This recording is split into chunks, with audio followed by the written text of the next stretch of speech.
জীবন জীবিকা বা দেশ প্রেম, কৃষি কি বণিজ পরিবেশ জ্ঞান,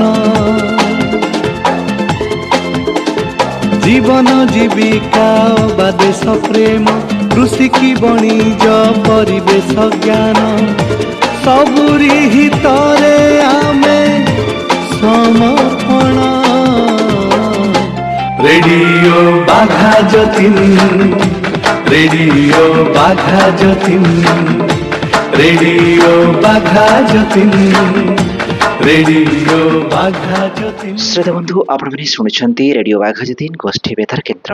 କାର୍ଯ୍ୟକ୍ରମ ପ୍ରସାରିତ ହେଉଛି 89.6 FM ବ୍ୟାଣ୍ଡରେ। ପ୍ରଚାର କରୁଛୁ ଆଜିର ଅନୁଚିନ୍ତା। ଉପସ୍ଥାପନା କରିଛନ୍ତି ଅବସରପ୍ରାପ୍ତ ଇତିହାସ ବିଭାଗୀୟ ମୁଖ୍ୟ, ସରକାରୀ ମହାବିଦ୍ୟାଳୟ କୋରାପୁଟ ତଥା ଆଇଆଇସି ଭୁବନେଶ୍ୱରର ପାଠ୍ୟ ଖସଡ଼ା ନିର୍ଦ୍ଦେଶକ ପ୍ରଫେସର କାମାକ୍ଷୀ ପ୍ରସାଦ ଦାସ। শ্রোতা বন্ধু নমস্কার, ମୁଁ ପ୍ରଫେସର କାମାକ୍ଷୀ ପ୍ରସାଦ ଦାସ, ଅବସରପ୍ରାପ୍ତ ଇତିହାସ ବିଭାଗୀୟ ମୁଖ୍ୟ, ସରକାରୀ ମହାବିଦ୍ୟାଳୟ କୋରାପୁଟ ତଥା ଆଇଆଇସି ଭୁବନେଶ୍ୱରର ପାଠ୍ୟ ଖସଡ଼ା ନିର୍ଦ୍ଦେଶକ, ରେଡ଼ିଓ ବାଘା ଯତୀନ 89.6 FM ବେତାର କେନ୍ଦ୍ରରୁ ଆଜିର ଅନୁଚିନ୍ତା କାର୍ଯ୍ୟକ୍ରମକୁ ଆପଣମାନଙ୍କୁ ସ୍ୱାଗତ କରୁଛି। ଆଜି ଆମେ ଶୁଣିବା ମୋ ଆଲେଖ୍ୟ ନାରୀର ମନସ୍ତତ୍ଵ ଓ ଶିଶୁ ତାହାର ପରବର୍ତ୍ତୀ ଲେଖା ଜ୍ୟୋତି। ନାରୀଟିଏ ଶିଶୁ ପାଇଁ ଅପରିହାର୍ଯ୍ୟ। ଶିଶୁର ମାନସିକ ସ୍ୱାସ୍ଥ୍ୟ ପାଇଁ ନାରୀର ଅବଦାନ ପରିବାର ମଧ୍ୟରେ ସବୁଠାରୁ ଗୁରୁତ୍ୱପୂର୍ଣ୍ଣ ବୋଲି ମନେ ହୋଇଥାଏ।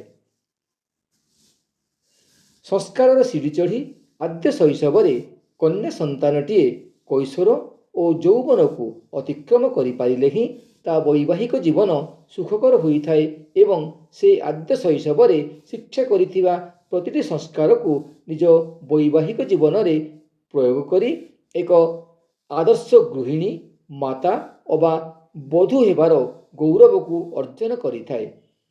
ନିଜେ ନିଜକୁ ପ୍ରଜ୍ୱଳିତ କରି ମହମ ସମ ଅନ୍ୟକୁ ଆଲୋକିତ କରିବାରେ ନାରୀଟିଏ ଯେଉଁ ଆତ୍ମସନ୍ତୋଷ ଲାଭ କରିଥାଏ ତାହା ଅନ୍ୟତ୍ର ବିରଳ ଅଟେ।